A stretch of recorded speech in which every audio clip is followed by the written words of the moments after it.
От изток зората, щом зазори, там под скалата ти пътнико спри. Послушай, момая, на прибоя шума на чайките бели. Послушай гласа, послушай, момая, на прибоя шума на чайките бели. Послушай гласа. Разказва морето край брежна тъга, старинна легенда за любовта. Там било отдавна край брежно селце, живело си племе, то много добре. Там било отдавна край брежно селце, живело си племе, то много добре.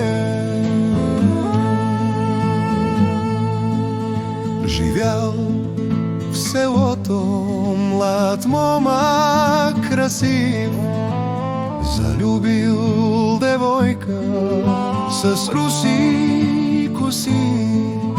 Те често стояли под тази скала и правили букети от чудни цветя.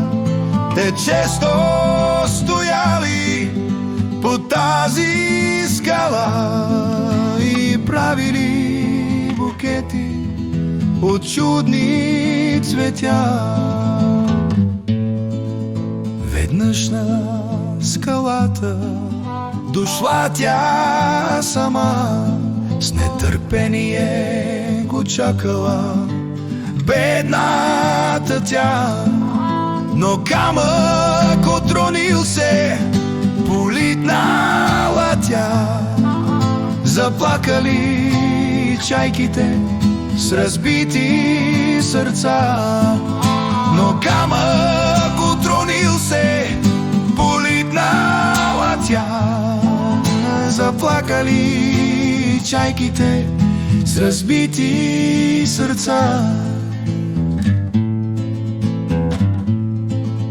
А младият момък от скръб поудял, намерили го мъртъв на тази скала.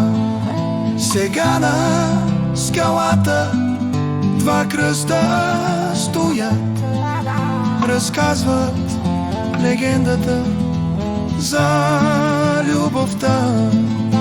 Сега на скалата два кръста стоят, разказват легендата